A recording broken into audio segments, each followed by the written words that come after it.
Fran Brown can shower again. Syracuse took down Cal 33-25 out west in a complete team victory. The Orange totaled almost 500 yards of offense and got a mostly bounce-back performance from the defense to help suffocate the Golden Bears in Berkeley.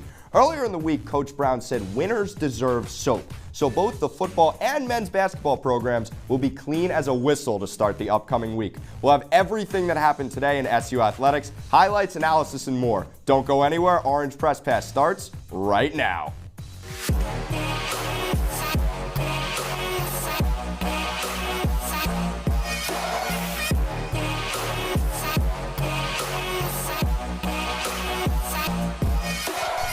Welcome into Orange Press Pass. I'm Adam Cohen alongside Ryan Bridges and Griffin Marcy, and Syracuse took care of business in the Wild Wild West, otherwise known as Berkeley, California, with a 33-25 victory over Cal. And this was just a complete team effort. McCord showed up. LeQuint Allen showed up. Trevor Pena was great. Aronde Gadsden was great. And the defense was really, really incredible. Guys, give me your first thoughts on this one. My first thought is that Syracuse, and Fran Brown specifically, knows how to bounce back, Griffin. This is a team that did really well at all the things it was poor at last week. Midway through the third quarter, Syracuse only had 3 penalties for 15 yards. We know the penalties were a big problem at Boston College. And Trevor Pena, a season low in receiving yards last week, they get him to over 100 on 14 touches. That's how you bounce back if you're Syracuse.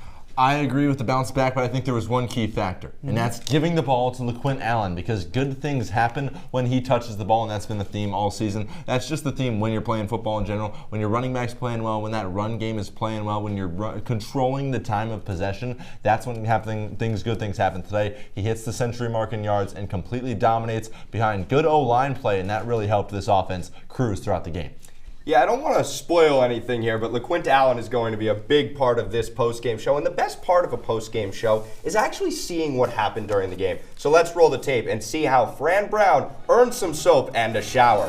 Kickoff in Berkeley, and this is Syracuse's first time out since 1968. Two squads have only met twice, and Trevor Pena gets the first meeting between these two squads in over half a century, started with a big first down. Then Jackson Kennedy knocks through a field goal, keeping it through the sticks. The special teams was actually really, really good today, as was the defense. Ryan, what did you see from them today?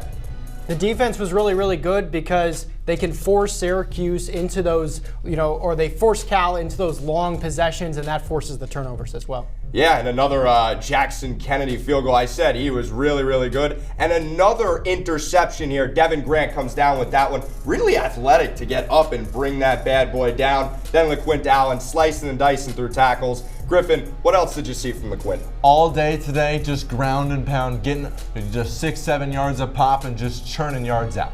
Yeah, and there's Javian Thomas breaking free for one of the 2 big Cal plays of the day. Cal does get loose a little bit. They have a really, really good run game, so it was actually kind of shocking to see Syracuse stifle them for the most part. But it's really, really important that Syracuse got things done, and there's LeQuint Allen shuffling his way back into the end zone. Look at him high step there. You love to see that sort of confidence out of him. And Ryan, it's very important that Syracuse gets everybody involved. There's Virginia Tech's hero, Justice Ross Simmons. Every single time that Syracuse adds a new playmaker, it opens up the entire offense. This was a guy right here, Jackson Meeks, who was a big talking point a few weeks ago, and then you add Pena and Gadsden, who have been there all season. Really, really impressive. Syracuse took a 27-7 lead into halftime. And look, Cal's not going to go quietly. They're a good team out in Berkeley.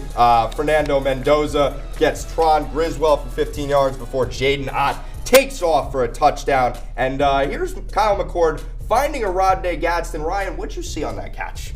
Aronde Gadsden just reaches around the defender. It hits him and Kyle McCord. They have such good chemistry, and they always seem to link up. Here's 30-14 Syracuse in front, and there's that Jaden Ott big run, a 53-yard burst to get down towards the red zone for Syracuse. And Griffin, minus those 2 plays, what did the Syracuse defense do well to suffocate Cal? They just absolutely dominated linebackers, flying all over the field on both sides, and just those 2 plays were huge, but the rest of the day completely shut them down. Really, really impressive. And there's LeQuint Allen with a huge hurdle. It's so much fun to watch the New Jersey native just kind of, they said Little League McCord a couple weeks ago when Kyle McCord was having some fun. There's Little League with LeQuint getting things going. But again, I said Cal was not going to go quietly. They make this a game, 33-23, but at the end of the day, you're still outside of one possession. So Cal's going to have to do quite a lot to make things go their way. They're just not going to have enough time to do it, quite frankly. They try an onside kick here. Syracuse recovers,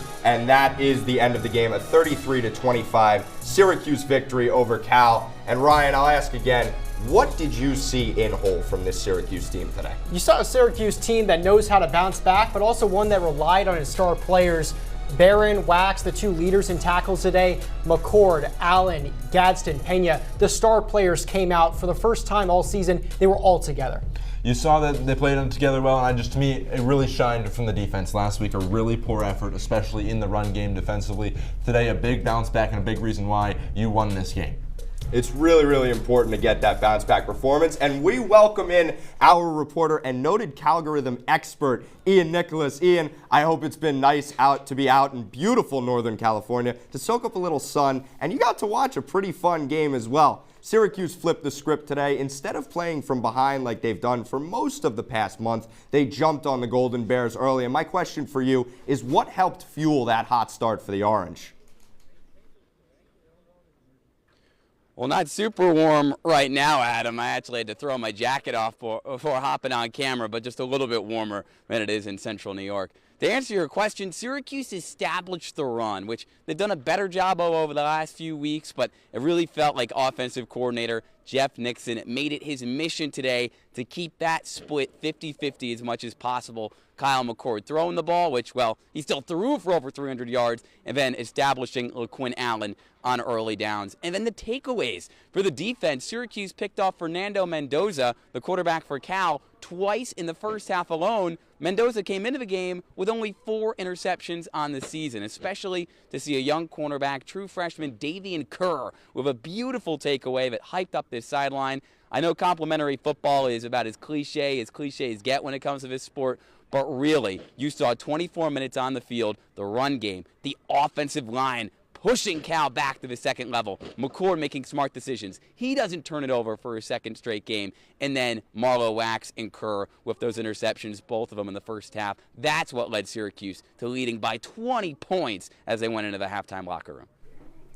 Ian, Syracuse is now 3-0 after losses this season. What impresses you the most about Fran Brown's mentality and how he's able to bounce back? What impresses me the most about Fran Brown, Ryan, is, one moment he can be the most serious guy in the world, and if you cross him in that on that practice field or on the real field, you're going to hear it, right? But then the next moment, he's this guy. He's the guy who's talking about a bar of soap after the game and calling back to a reference he made at his Monday press conference when he said, I don't shower after losses. Well, then he went on to CW after the game and he said, winners get washed. And I've got one better for you. He also, after his post-game press conference, sorry, I got to get low battery off my phone, $100,000. He started playing this song off a speaker in the press conference because it said that he's washing himself. He's going to be washing himself hopefully for the foreseeable future, maybe after UConn and Miami after picking up those wins. So, you know what? Fran Brown, this is why he connects with players, Ryan. He connects with players with his ability to get in that locker room and take a joke from Yasin Willis holding up a bottle of Old Spice after the game. And in the next moment, he's coaching football, he's in the trenches, and he's as serious gets. So he's got an on-off switch, and he can turn it on whenever he needs it. Ian, last week Syracuse really struggled against the run defense in Boston College, allowing over 300 yards on the ground. This week Cal had 2 big plays, but aside from that, Syracuse really shut down that Golden Bears offense on the ground. Did you feel like that was more of a scheme change or an effort change out there on defense? I would say a little bit of both, right? I think when I asked Fran Brown that question, with your question in mind during the post-game press conference, and he talked a lot about how Syracuse just did a better job, Griffin, of fitting the run today. And that simply, schematically, that's nothing that really changes there. It's just more discipline, right, on the defensive line to fill your gap and not to try to make a hero play in the front 7, but really just to be a clogger and let the other guys, the playmakers, the linebackers, make plays on the football. I also think it was just a better matchup for Syracuse headed into the day. Cal did not run the ball particularly well on the season as a whole, and to be honest, I thought Jaden Knott, the Golden Bears running back, had his best game of his season. but that's not saying much considering that it's been a very down season for Ott, battling a lot of injuries ever since his all Pac-12 first-year season just in 2023. So Cal wasn't a team that necessarily ran the ball as well as Boston College or Virginia Tech, but at the same time, Syracuse just played it simple, and Elijah Robinson, as Fran Brown said in his post-game press conference, his little brother, he had a little bit of a weight lifted off of his shoulders after his team performed a little bit better up front, used 4 down linemen a little bit more, and got the job done. Thanks so much, Ian. Please don't take anything else from the hotel other than that bar of soap. Really appreciate you taking the time to join us and give us a little insight. Please also don't forget to check in for your flight, and we'll see you back in the 315 tomorrow. We're going to take a short break here, and when we return, me and these fine fellas to my left will take a deep dive into how Syracuse earned this win. Stick around. We'll see you on the other side.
Welcome back in Orange Press Pass. I'm Adam Cohen with Ryan Bridges and Griffin Marcy, and we're digging into the Orange's 33-25 win over the Golden Bears. And I want to talk to you guys about the big boys in front of Kyle McCord, the offensive line, who deserves a ton of credit for today, barely letting a top Cal front into the backfield and giving McCord and LeQuint Allen a lot of room to work. And Ryan, what did you see from the Giant Gents up front today?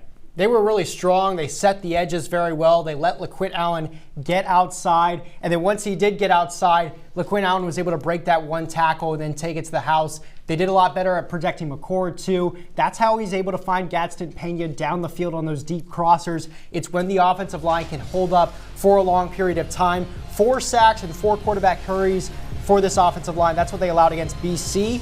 Only 1 sack, 2 hurries today, Griffin. They were better in all facets. And to me, it's all about who wins that line of scrimmage, right? The line of scrimmage, that horizontal line right away. Syracuse's offensive linemen pushing the Cal D linemen back, allowing them to establish that run game. And when that run game starts getting some momentum, the clock moves quicker, and you gain that time of possession there. And that was really a key reason why this team dominated today.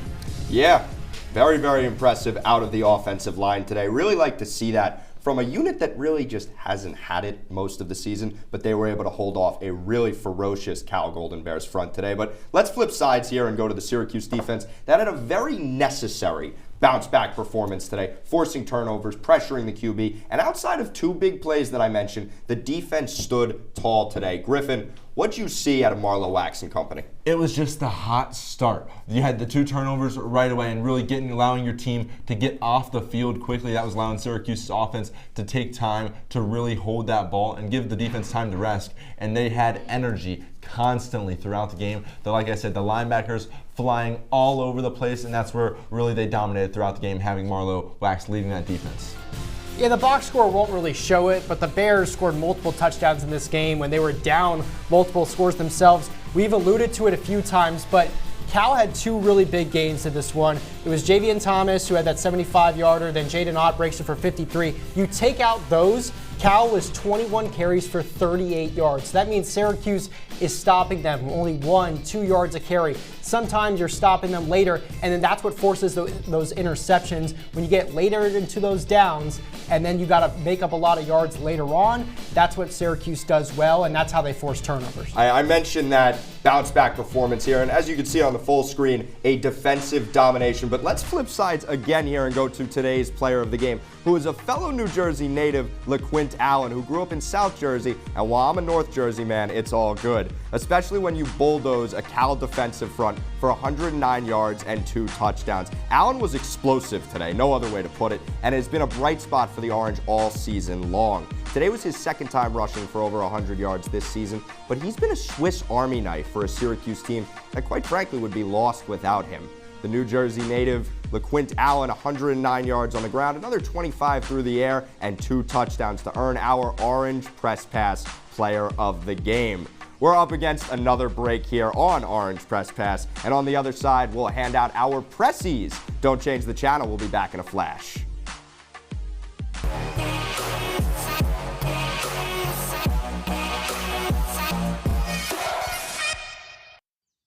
Jason, let's go see your room.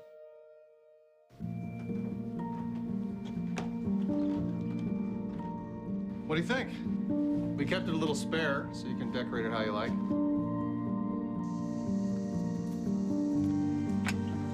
Dinner! Go? Excellent. Soccer is fun. Yeah, I saw you guys out there. We're the family. Yeah! Oh, I thought you were on my team.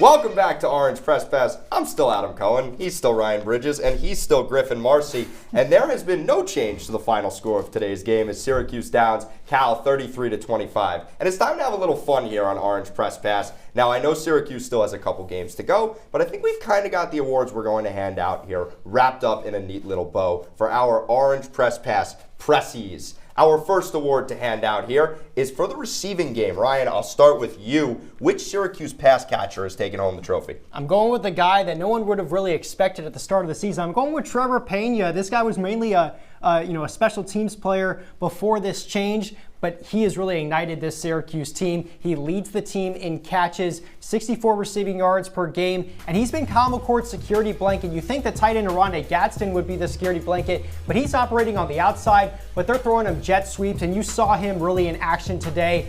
5 touchdowns through the first 2 games. He got Syracuse on a roll and set the tone for the rest of the wide receivers that have followed him. Well, you go with the guy who was not expected to be a lot this season. I'm going to go with the guy who had all the expectations in the world, and that's Rondé Gadsden, the tight end, a guy who's going to be playing next year. He's going to be playing on Sundays, no doubt about it. He's got not only third on the team in receiving in this year, but that's because he's been schemed out of a lot of games by opposing teams. But today he's been key on third downs. He's that middle of the field, second level target, and Kyle McCord's been finding him all day long. He's his security blanket, 4th and 2 right there. He's the guy he goes to make a big play all day long, and there's a reason he's one of the best 2 guys in this team. Yeah, I mean, you look at their stat comparison here. They've both had exceptional seasons. There's no other way to slice it. 9 total touchdowns between the two. Almost over 1,000 yards between the guys. It's really, really impressive. And look, Kyle McCord is a superstar quarterback for these guys. This passing game has really been chugging along, and it's a lot of fun to watch Trevor Pena get involved and Rondé Gadsden get involved, in addition to Justice Ross Simmons, Jackson Meeks, and some of the other really, really fun guys. And that doesn't even mention LeQuint Allen, who we mentioned was our Orange Press Pass Player of the Game. But I want to get a little more macro now and hand out an award for the best game of the season thus far. And Griffin, what's your pick? I'm going to go with the game where it seemed like all hope was lost. You're coming off a game against Pitt where you got absolutely schooled, and Virginia Tech comes to the Dome. You're down by 18, and you come all the way back into an overtime victory. It was the Justice Ross Simmons coming out party, and it was a game that they really ignited some momentum towards the end of this season. Pitt was really ugly, and the Dome crowd was a little bit concerned, but they come out and you dominate this one in the second half. A really ugly first half, but the second half was electric. The Justice Ross Simmons, 2 long touchdowns. LeQuint Allen closing things out in overtime with 2 touchdowns. a game that you come back by 18 with your home crowd, that's electric. Yeah, I'm going with a game that started a little bit as the opposite for Syracuse, a game that they actually went up 14-0 on the road. It was in Vegas at UNLV. This game was absolutely electric. You mentioned LaQuinn Allen had 3 touchdowns against Virginia Tech. He had 4 against UNLV, and that last one pushing Jackson Woodward, one of the best defenders on the Rebels, into the end zone. He also fought through an injury in this game, and Syracuse thought they were dead to rights in overtime, but then Kyle McCord draws that roughing the passer penalty. Syracuse goes down and score. They scored with only like 30 seconds left in regulation to tie the game up and force it to overtime. Adam, I know you were there. That game was just absolutely electric. Yeah, it really was so much fun to watch. I was sitting up, first of all, Allegiant Stadium is a gorgeous stadium. I'm sitting basically on top of it, staring down at the field, and Syracuse came out, their first time out west in probably a long time, right. And they came out strong, they came out hot, going up 14-0. UNLV battles its way back. Syracuse takes another lead, they go up 10. UNLV keeps battling back. It was so much fun to watch this back and forth.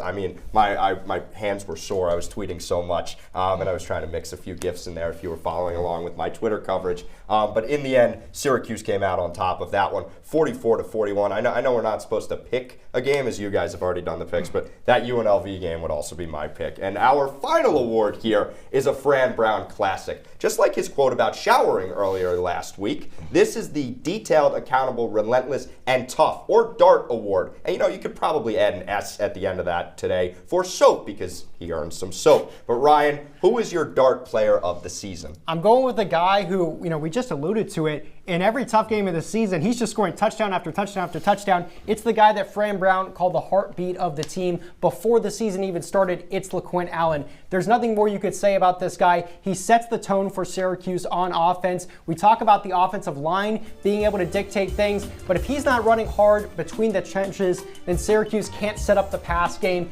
He's the heartbeat of this team, and when he scores, you notice the guys rally around him.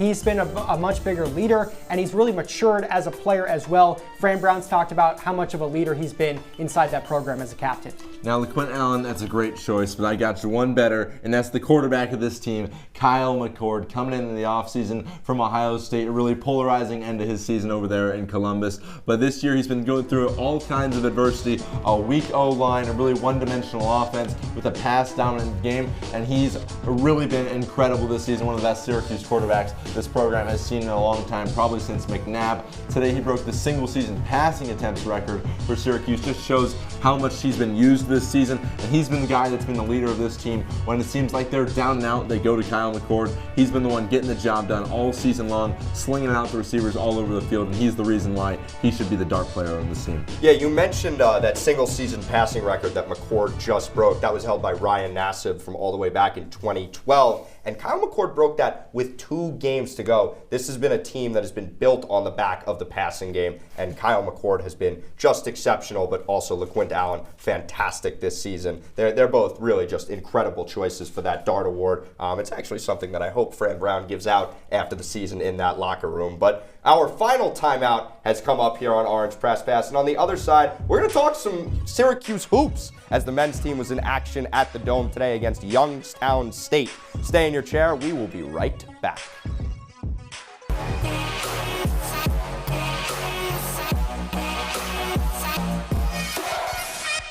Hey, Bobo, do trees tell each other stories? I'm sorry. I'm afraid I don't know that. Hey, why don't we go find out? Listen. Do clouds take naps? I couldn't tell you. Dad, do stars visit their friends? Look!